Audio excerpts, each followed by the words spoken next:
Shut up and sit down. Inside Wisconsin is brought to you by Bay Care Clinic. We are back inside Wisconsin. Trevor Thomas, John Anderson, Andy North, Lightning Round, segment 3. Here we go. Andy, I'm a little more in-depth with my Lightning Round questions than John is. But he doesn't know what a Lightning Round is. Yeah, I don't. Nor do I know anything from before 1983. If you are going to be prophetic, Andy, because this episode of Inside Wisconsin is going to air after the match between Tom Brady and Aaron Rodgers and Phil Mickelson and Bryson DeChambeau. What's your prediction? We'll see if you're right. We'll see if it ages. Oh, man. I would think there's going to be an awful lot of smack talking. Mickelson, it'd have been fun to be a caddy in that group and add fuel to the fire. But I'm going to go with Bryson and Aaron just because that you have to do that. Sure. Yeah, you got to. It's pretty much required.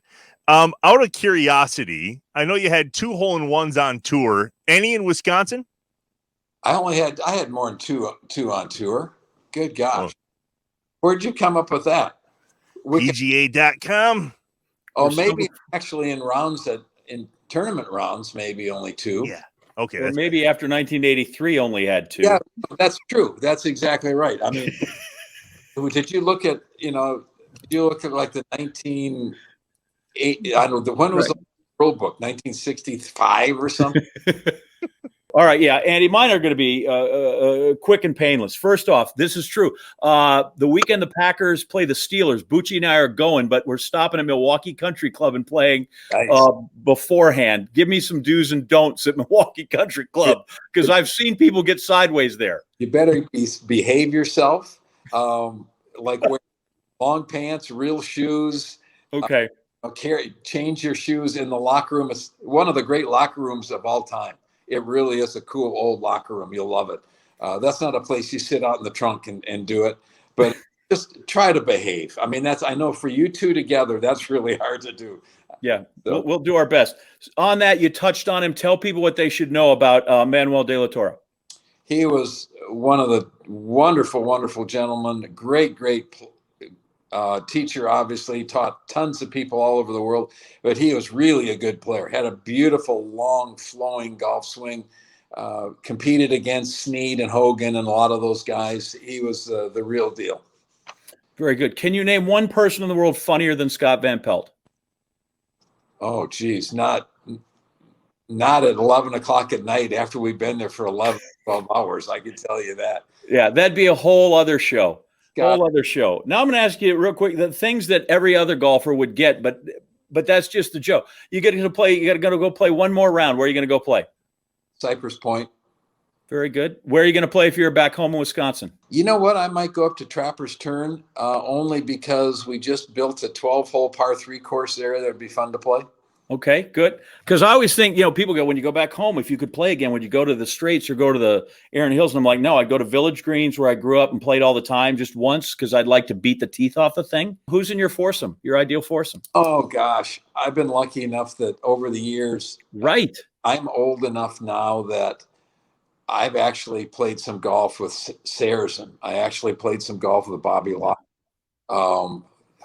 Nelson. The only guy through that whole period of time that I had never played with was Hogan.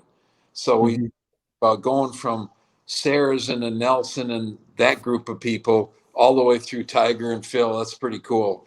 But my group, probably my dad, probably Lee Milligan, my teacher, and maybe my granddaughter. Nice. That'd be terrific. And the last thing, and this is not a fly-by-night quick lightning one. You do so much good work for the Carbone Cancer Hospital people. Just tell us what you're doing, what they do, and sell the hell out of it. Yeah, well, I think we've been really lucky. When we started Andy North and Friends 12 years ago, it was to just raise some money and help some research at the cancer center. Well, little did we know that we've got a lot of friends that have bought into this. And over those 12 years, we've raised probably $12 or so million. But the beauty of that money, we had Dr. Josh Lang just a couple of weeks ago got a $2.5 million grant. on a project that we gave him the startup money, $50 to $7,500,000 start. So that 50 grand or 100 grand turned into 2.5 million. So what's been really neat is that it probably averages close to every dollar we've been able to raise has probably turned into $15 down the other end of the funnel. So, that's $150-200 million basically that we've had our fingerprints on, which is really proud of, and we're doing a lot of great things to help people, and maybe at some point in time we don't have to raise money to fight cancer. Feel like that's a great exclamation point. You're lucky we're out of time. Otherwise, I'd ask you how to putt. And I realize that we don't have 7 shows to dedicate to that. Andy North, you are the best. I appreciate it. Thank you so much for your time. Got to do this again. We'll do it from the basement of the cottage. Very good. Thank you, Andy.